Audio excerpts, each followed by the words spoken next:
안녕하십니까. 신의기대 국방TV 시큐리티 뉴스입니다. 자, 오늘도 우크라이나 전황 알려드리겠는데요. 여러분들 이제 제 표정 보시면 느낌 오시죠? 제 표정이 오늘 아주 밝습니다. 오늘 우크라이나가 새로운 전투 여단, 기계화 여단이 전장에 투입됐다라는 걸 은근히 흘렸어요. 그만큼 자신감 있다 이건데, 그래서 그동안 지금 공개된 자료에 입각해서 우크라이나군이 돈바스 지역에 투입한, 그리고 또 남부 헤르손 지역에 투입한 이런 기계화 부대들을 다 조사를 했어요. 그랬더니 완전히 그냥 러시아의 전력을 압도하고도 훨씬 넘는 이런 전력이 투입되는데, 이런 모습들을 공개해드리고, 그리고 우크라이나가 제공권까지 잡은 이런 상황, 그리고 우크라이나가 완전히 밀어붙여서 러시아군 기계화 부대가 박살이 나서 지휘부까지 괴멸된 이런 상황들 제가 전해드리도록 하겠습니다. 이런 이야기만 전해드리면 참 기분 좋게 방송하겠는데요. 자, 그리고 들어가기 전에 이거 한번 보십시오. 제가 어제 오후에 이 썸네일을 가지고 올려드렸는데, 아시다시피 신의균 국방TV 구독자가 100만 돌파했지 않습니까? 지금 106만 정도 됐는데, 이 100만 돌파 기념으로 제가 이 머그컵을 만들었어요. 그래서 저희 구독자 여러분들 전부와 같이 공유하면 참 좋겠는데, 사실은 현실적으로 그건 힘들고, 그래서 여러분들께 어떤 회원님들께 무료로 이 머그컵을 보내드리겠습니다. 이 머그컵 디자인 보시면 신의균 국방TV 앞면에 해서 골드 버튼 1 밀리언 이제 100만 돌파했으니까, 그리고 저희 두 번째 채널이죠. 군사 무기 세계의 군사 안보 동향을 알려드리는 군사TV, 여기도 지금 실버 버튼 0.6 밀리언, 그러니까 60만 구독자죠. 이렇게 마크와 버튼을 새기고 이 디자인을 된 검은색 무광의 기념컵을 만들었습니다. 그래서 이것들을 여러분들께 무료로 또 택배비도 제가 부담해서 보내드립니다. 정말 저에 대해서 너무나 이렇게 지지해 주셔서 감사한 마음을 제가 이렇게라도 표현해야 되겠다라는 생각에서 만들었는데, 제가 이 동영상의 말미에 이 영상을 링크를 해드리겠습니다. 그래서 어제 제가 올려드렸는데 아직 많은 분들이 못 보셨어요. 그래서 내가 그 조건이 되는데 난 못 받았네 라고 나중에 말씀하시면 안 돼요. 그래서 5월 15일까지만 이 내가 조건이 된다 라는 신청서를 보내주시면, 이메일로 보내주시면 발송을 해드리도록 하겠습니다. 그래서 5월 15일까지 제가 신청을 받으니까 이 동영상 마치고 이 썸네일로 링크를 해드릴 테니까 터치 하셔서 읽어보시고 내가 조건 되구나 라고 하시면 메일을 보내주시면 제가 이 머그컵을 직접 보내드리도록 하겠습니다. 근데 해외 배송은 자꾸 지금 메일 오시는데 좀 생각 좀 해봐야 되겠습니다. 힘들지 않겠습니까? 자, 그래서 전황 먼저 들어가겠습니다. 5월 10일 전황을 알려드리면요, 일단 병력은 350명 사상을 했고요, 전차는 25대를 격파했습니다. 그런데 장갑 차량은 13대밖에 안 되네요. 야포 6문 격파, 그리고 항공기 없습니다. 드론 3대, 미사일 없습니다. 그래서 병력은 이렇게나 많은데 350명, 굉장히 많은 숫자죠. 한 개 대대급이 그냥 전멸한 이런 병력이죠. 그리고 전차 25대, 거의 대대급의 전차가 사라진 거 아닙니까? 그런데 장갑차 차량 13대, 그래서 이게 지금 BDA, 즉 전투 피해 판정이 좀 늦은 상태가 아니냐, 너무나 지금 치열한 격전이 벌어지고 있어서 늦은 게 아니냐라는 생각이 들고, 내일 되면 또 다른 양상이 벌어지지 않을까라고 생각이 되고요. 그러면서 이 지도를 한번 보시면 지금 이 아래쪽에 크리프리, 그리고 여기 자포리자 쪽으로 가던 화살표, 러시아군의 화살표가 지금 다 사라졌어요. 제가 어제 이 지역에 있던 방공부대라든지 포병부대, 이런 지원부대들이 다 지금 크림반도 쪽으로 빠졌다 라고 말씀드렸지 않습니까? 지금 공사 완전 중단되고, 지금 완전히 그냥 크림반도라도 지키자 하는 이쪽으로 바뀌는 것이 아니냐라는 생각이 들 정도로 지금 완전히 그냥 움츠러들고 있어요, 남부 지역에서는. 그리고 이제 주전장이 동부 지역에서 지금 이 동북부로 옮겨가고 있습니다. 왜냐? 우크라이나가 이렇게 기동을 해서 이 동부 지역에 있는 이 러시아군을 완전히 에워싸는 기동을 하니까 지금 놀라서 지금 제가 어제 그제 계속 알려드린 바와 같이 여기 있는 1 근위 전차군, 그 군이 뒤로 지금 빼서 이 지역으로 지금 후퇴해서 여기서 우크라이나군을 막아내는 이런 전투를 하고 있지 않습니까? 그런데 지금 여기 지도 보시면 우크라이나군이 하르키우에서 북쪽 그리고 동북쪽으로 양쪽으로 지금 공세를 취하고 있는 모습을 볼 수 있는데, 이름으로 인해서 아주 많은 전과가 나오고 있고, 이렇기 때문에 우크라이나군이 우리 이 정도 부대 있어 라고 공개를 했는데 정말 대단합니다. 그거 보여드리겠고요. 자, 그래서 전선 상황을 보면 우크라이나가 볼첸스크 10km까지 진격했다. 볼첸스크가 바로 이 국경 여기 강 끝에 있는 도시예요. 이 볼첸스크를 딱 먹고 거기서 딱 꺾으면 이제 도로 이 이지움 쪽으로 가는 도로 그냥 다 먹는 겁니다. 그래서 이 볼첸스크를 먹고 꺾어서 강만 건너버리면 이 이지움은 완전히 보급이 고립되는 이런 상태가 되기 때문에 러시아 지금 큰일 났죠. 그리고 러시아가 이걸 막아내는 과정에서 제27 차량화 소총 여단이라는 기계화 부대가 괴멸됐다. 그리고 일부 오신트 소식통에 따르면 지휘부도 괴멸됐다. 차량화 소총 여단 중에서 전차대대가 괴멸됐다라는 거예요. 그리고 전차대대 지휘부도 괴멸됐다 라고 지금 오신트 소식통 그리고 공식 오피셜 등을 통해서 발표가 되고 있습니다. 그리고 우크라이나가 이 동부인데 어디라고는 밝히지 않았어요. 그냥 동부, 그러면서 뭐 사진들과 함께 2개 기계화 예단을 추가 투입한 것을 은근히 공개하고 그 자료를 던졌어요. 좀 이따 알려드리겠습니다. 그래서 이런 식으로 우크라이나군이 어마어마한 전력들이 여기다가 투입이 되니까 러시아가 이 벨고로드 그리고 이 볼첸스크 이 지역이 완전히 비상체제가 들어가서 여기를 상실하지 않기 위해서 굉장히 노력하고 있는데, 우크라이나군은 이 동쪽으로 진격을 빨리 안 해요. 러시아군이 이 키우 쪽에서 완전히 그냥 쑥쑥쑥쑥 내려오다가 중간에 다 잘려가지고 보급 안 돼서 그냥 뭐 도망갔지 않습니까? 그래서 우크라이나군은 아주 천천히 지금 뭐 점령하고 참업하고 점령하고 참업하고 이런 식으로 가고 있는데, 제가 정말 놀라운 정보를 취득했는데 우크라이나군이 참호를 어떻게 파는지 정말 깜짝 놀랄 그런 장비를 제가 내일쯤 보여드리도록 하겠습니다. 지금 정보를 수집하고 있습니다. 놀랍습니다. 그리고 러시아가 이지움 일대의 병력 재편성을 지속 중이다. 지금 뭐 전투가 중요한 게 아니다. 빨리 병력을 제대로 만들어서 후방으로 보내서 지금 퇴각하는 그 퇴각로를 확보해야 된다. 보급로를 확보해야 된다. 이런 생각이 지금 앞서고 있는가 봅니다. 그래서 러시아가 이 리만 세베로도네츠크 이 안쪽이죠. 이 안쪽의 공세까지도 중단하고, 여기 뭐 다 지금 재편성, 지금 뭐 전투할 때가 아니다. 재편성해서 부대 다시 완편 부대로 만들어서 그렇게 해서 방어전에 들어가든지 해야 된다라는 절박함에 들어갔다. 그러다 보니까 지금 병력 부족하죠. 루한스크에서 강제 징병을 확대하고 있다. 루한스크 주 여기죠. 인구 240만쯤 되는 이 루한스크 주에서 강제 징병을 확대해서 지금 뭐 여기다 전선에 투입하려고 하는데, 바그너 그룹의 출신의 뭐 지휘관 출신의 이야기를 들어보면 전혀 전력에 도움이 안 된다. 뭐 군사훈련을 제대로 안 받았기 때문에 그렇다는 거 아니겠습니까? 라고 증언이 나왔습니다. 자, 이런 상황을 가지고 자세한 소식 들어갑니다. 미 정보 당국이 우크라이나 전역의 러시아 대대 전술단의 규모와 전력이 심하게 부풀려져 있다는 평가를 내린 가운데, 이 지역의 우크라이나군, 특히 공세에 투입될 기계화 부대들이 빠르게 늘고 있다는 소식입니다.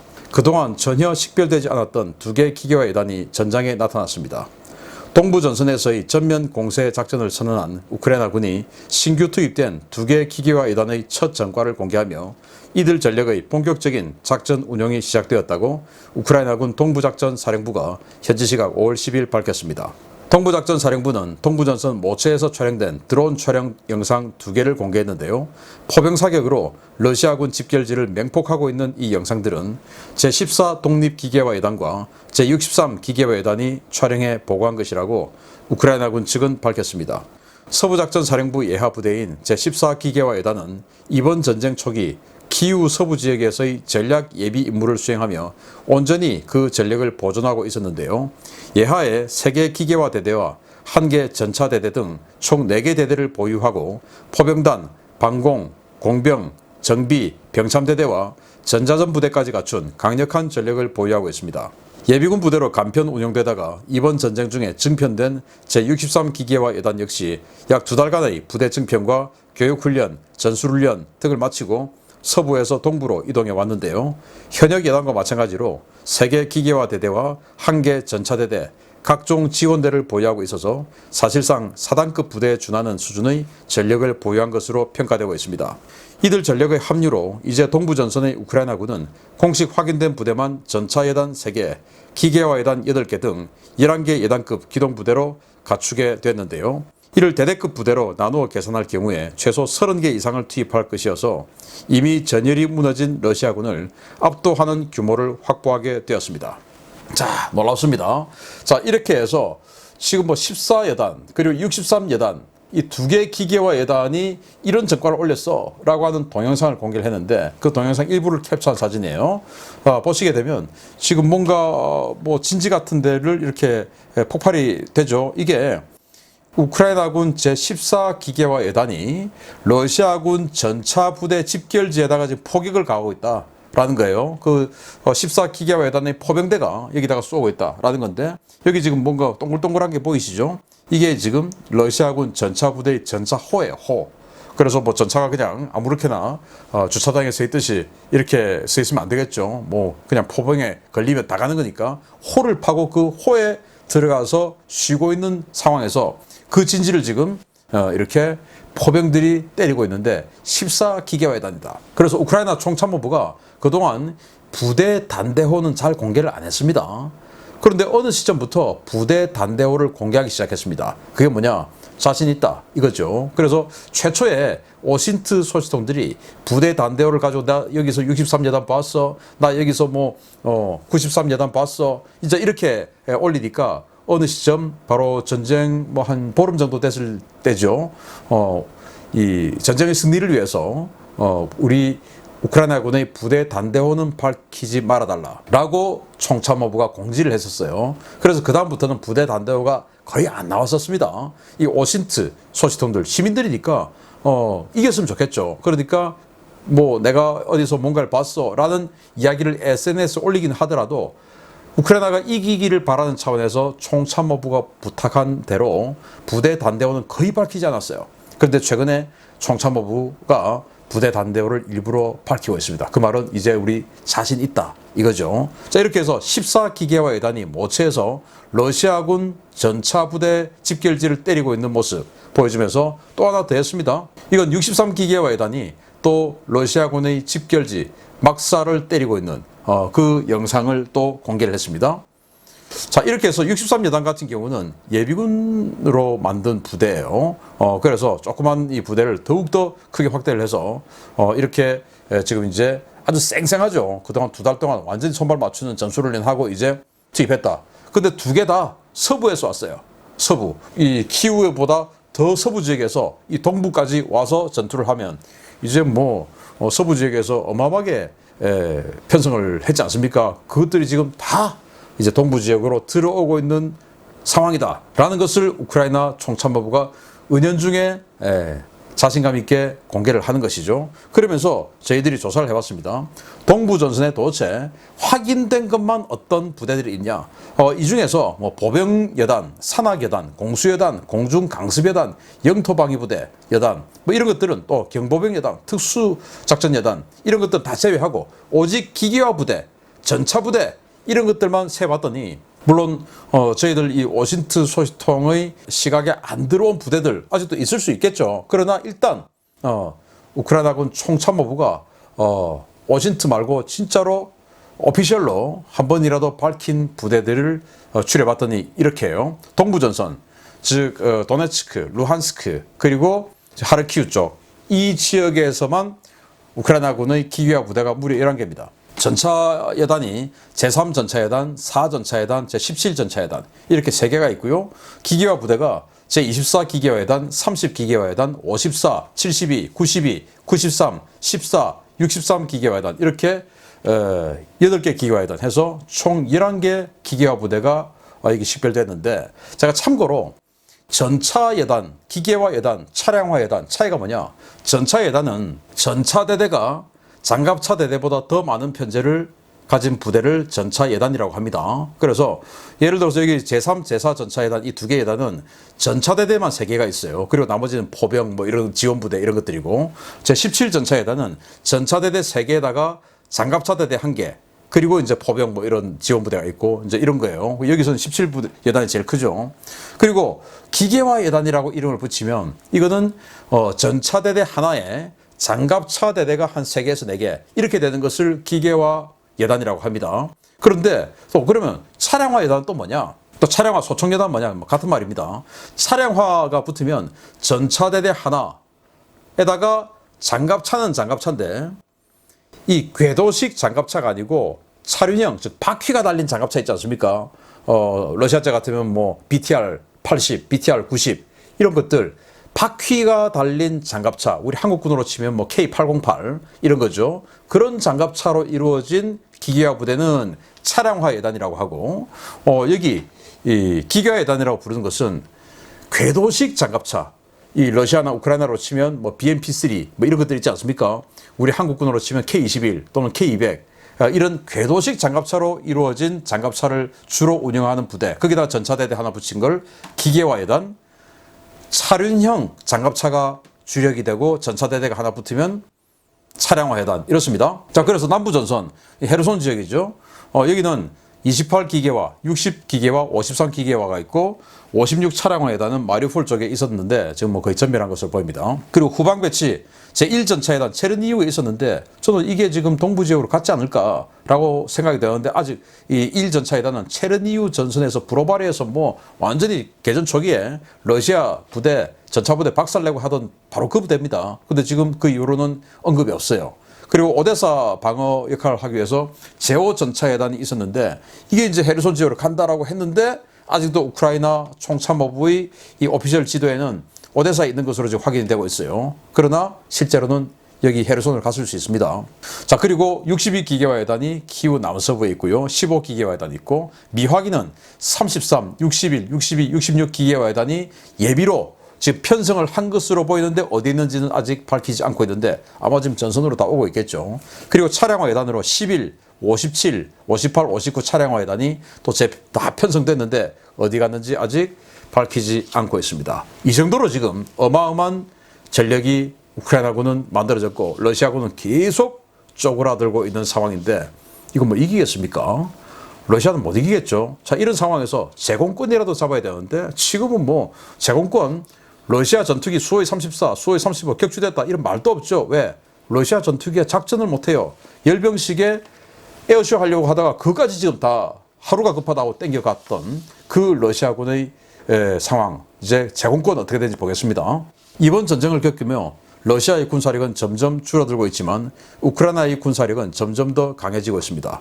최근 대단히 공세적인 움직임을 보이고 있는 우크라이나 공군이 나토 국가들의 비공식 지원을 받아 전력을 강화했으며 이로 인해 동부전선의 제공권이 우크라이나로 넘어갔다는 소식입니다. 러시아가 지난 5월 9일 전승절 당일 에어쇼를 전격 취소한 것은 우크라이나 전선에서 제공권을 빼앗겨 행사 목적으로 동원된 전투기 전력들을 급히 벨고로드 방면으로 돌렸기 때문이라고 복수의 오신트 소식통들이 현지 시각 5월 10일 리포트했습니다. 소식통들은 전승절 하루 전인 5월 8일 야간에 벨고로드 일대의 러시아군 방공부대가 미상의 항공물체의 공습 경보를 발령하고 지대공 미사일을 발사했다라며 이미 여러 차례 공습을 당한 바 있는 벨고로드 시민들은 우크라이나 공군이 개전 초 괴멸되었다는 러시아 당국의 주장을 믿지 않는다라고 밝혔습니다. 러시아가 전승절 행사에 투입하려던 전투기는 5월 7일부터 5월 8일 사이 벨고로드와 크림반도 지역으로 재배치됐는데요. 이러한 전력 재배치는 같은 시기 이루어진 러시아군의 방공자산 이동 배치와도 맥을 같이 하고 있습니다. 러시아가 전선 인근에 전투기를 추가 배치하고 방공자산을 공군기지 주변 후방으로 물린 것은 우크라이나 공군의 활동이 대단히 공격적으로 바뀌었기 때문인데요. 개전 초 러시아의 집중적인 비행장 공격으로 상당한 손실을 입었던 미그-29 전투기와 수호-24는 개전 이전보다 가동 기체가 증가해서 돈바스 지역은 물론 크림반도와 벨고로드 일대 공습작전에도 투입되고 있는 것으로 보고되고 있습니다. 우크라이나는 충분한 전투기 숫자에 힘입어 수호-24와 수호-25 공격기가 저고도에서 적을 공격하는 사이 미그-29와 수호-27 전투기로 구성된 어모조를 별도로 편성해 공격기들을 보호하거나 우크라이나군을 공습하려는 러시아 전투기들을 요격하는 등 동부전선 지역에서 대단히 공격적인 항공작전을 펴고 있는데요. 우크라이나 공군의 이 같은 활동에도 불구하고 러시아 방공 장비들은 거의 제 기능을 하지 못하고 있는 상황입니다. 우크라이나 오신트 소식통들은 동유럽 우방국들이 비공식적으로 우크라이나의 항공기와 무장을 지원한 것으로 알고 있으며, 특히 폴란드의 경우 미그 29용 공대공 무장 제고분 전량을 우크라이나에 넘겼다라고 전했는데요. 개전 초기 제공권과 제해권을 완전히 장악하고 무서운 기세로 몰아붙이던 러시아, 이제는 반대로 쫓기는 신세가 되었습니다. 우크라이나군 공군기들이 이제 본격적으로 하늘을 장악하고 있습니다. 정말 놀라운 것이 수호이 24 공격기죠. 이 수호이 24 공격기가 개전 초에 12대 있었어요. 12대 가지고 전쟁을 시작했는데 이미 뭐 수호이 24가 몇 대 추락하고 뭐 격추되고 했던 보고들이 있었습니다. 그런데 지금 우크라이나 공군이 밝히고 있는 수호이 24 공격기의 숫자는 14대입니다. 전쟁 시작했을 때보다 추락 많이 했는데 오히려 지금 더 2대가 더 늘었습니다. 그 말은 상당한 숫자가 수호이 24가 들어왔단 말이 되겠죠. 그건 이 미그 29, 수호이 25 다른 기체들도 마찬가지예요. 그리고 폴란드는 가지고 있던 미그 29의 무기, 무장 전부 다 줬다라는 거니까 또 이제 정비도 그쪽으로 가서 다 해주고. 근데 러시아 공군은 지금 고정익 전투기만 해도 160대 이상이 지금 추락을 했죠. 이런 상황에서 그래도 숫자는 러시아 공군이 더 많지만 지금 너무나 가동을 많이 하다 보니까 부품이 없고, 이 러시아제 전투기들의 부품의 내구력이 워낙 떨어지니까, 그래서 가동률이 점점 떨어져서 지금 오히려 지금 우크라이나 공군이 제공권을 가져버렸다. 그래서 전쟁 초기에는 우크라이나 공군들이 전투기 한 대씩만 다니는 것을 주로 봤어요. 근데 지금은 편대비행을 합니다. 그만큼 여유가 생겼단 말이죠. 그리고 수호 24나 25 같은 공격기들이 들어가서 폭격을 할 때 반드시 위에서 전투기들이 또 제공을 해줍니다. 이제 여유가 있단 말이죠. 이 정도로 이 제공권이 넘어갔다. 그래서 열병식 때 수호이 35 이런 전투기들이 모스크바 방공군 이 전투기들이 에어쇼 하려고 했는데 리허설 다 했죠. 그런데 사라졌습니다. 열병식 안 했죠. 그 말은 그 이전에 벨고로드에 이렇게 폭격이 들어간 거예요. 지금 미사일이 확 솟구치고 있는 게 보이는데, 이거 지금 이제 시민들이 찍어서 올린 건데요. 이거 우크라이나 전투기가 공대지 미사일을 쏘았든지 그걸 요격하는 지대공 미사일이든지 아니면은 우크라이나 공군기 전투기 자체를 요격하는 미사일인지 아무튼 이런 거죠. 그래서 이런 식으로 벨고로드가 계속 공격받고 있으니 지금 한가하게 열병식 에어쇼하고, 이게 열병식 하기 전날 밤 사진이니까 열병식 때 에어쇼 안 되겠다 빨리 보내. 자, 이렇게 급박한 상황이 러시아의 현실인데요. 또 있습니다. 하르키우 동부 지역에서 시작된 우크라이나군의 공세가 세베르스키 도네츠강 서부 지역에서 빠르게 진척되고 있다는 소식입니다. 우크라이나군이 이지움 축선 러시아군의 생명줄인 국경도시 볼첸스크 외곽에 도달했습니다. 하르키우 외곽 지역에서 공세 작전을 벌이고 있는 우크라이나군이 하르키우 북부와 동북부 지역에서 다수의 도시와 정착촌을 탈환하고 국경도시 볼첸스크에 접근했다고 우크라이나군 총참모부가 현지 시각 5월 10일 정례 전황 브리핑에서 밝혔습니다. 우크라이나군의 공세는 크게 두 방향에서 진행됐는데요. 하르키우 북부 방면으로 실시된 공세에서 우크라이나군은 하르키우시 외곽선에서 국경선까지 약 20km 지역 내의 러시아군을 몰아내고 국경 마을들을 차례로 수복하며 하르키우시를 포격하던 러시아군 곡사포병들 대부분을 국경 밖으로 쫓아내는 데 성공했습니다. 하르키우 동북부 방면에서 진행된 공세는 더 많은 전과를 기록했습니다.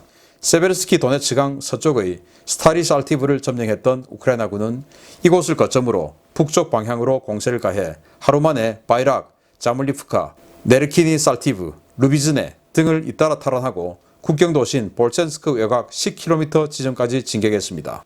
이번에 우크라이나군이 장악한 지역은 세베르스키 도네츠강 상류 지역으로 퇴적지형이 고르게 발달해 별도의 도하 장비 없이 강 건너편으로 넘어갈 수 있는 지역들인데요. 우크라이나군이 이곳까지 진격함에 따라 볼첸스크 일대를 방어해야 할 러시아군에는 그야말로 비상이 걸렸습니다. 러시아는 지난 주말 동안 제1근위전차군 전력을 중심으로 상당한 규모의 병력을 이지움 축선에서 빼내 세베르스키 도네츠강 동부 지역 방어작전에 투입했는데요. 이들 병력 대부분은 이미 두세 번씩 재편성 당하며 전선으로 내몰렸던 패잔병들이어서 러시아군의 방어선이 무너지는 것은 시간 문제라는 관측이 쏟아지고 있습니다. 자, 우크라이나군이 완전히 이제 진격을 합니다. 지금 뭐 이 우크라이나군 전차 사진인데요. 지금 여기 보시다시피 여기 루비즈네라고 하는 도시가 보입니다. 여기까지 지금 진출을 했는데, 자, 여기 보시면 127 영토 방위 예단 그리고 92 기계화 예단이 이 지역에서 동쪽으로 치고 있고, 여기 보면 뭐 교량들 있지 않습니까? 그리고 또 하나의 다른 기동부대, 기계화 부대가 북쪽으로 치고 올라가서 루비즈네를 점령했다라는 거예요. 그런데 이 루비즈네가 어떤 곳이냐? 지금 여기 이제 이 아랫부분에 강폭이 넓은 강이 세베르스키 도네츠 강인데, 여기서부터 삼각주 같은 이 퇴적 지형이 있고, 여기서부터는 아주 강폭이 좁아요.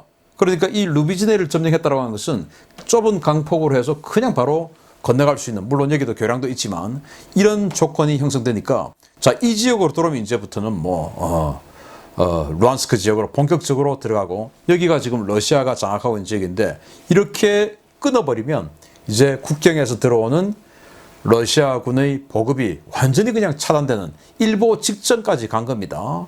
정말 러시아군 큰일 났죠. 자, 그러면서 하르키우 북쪽으로도 밀어붙였는데, 왜냐? 하르키우에 계속 포격하지 않습니까? 그래서 구형포들은 주로 포의 사정거리가 뭐 한 20km 되니까 그걸 하르키우 외곽에서 20km 이상 지금 밀어버렸다는 거예요. 하르키우가 더 이상 이제 포격을 받지 않겠다. 120만 시민이 이렇게 스트레스 받고 살지는 이제는 않겠다. 왜?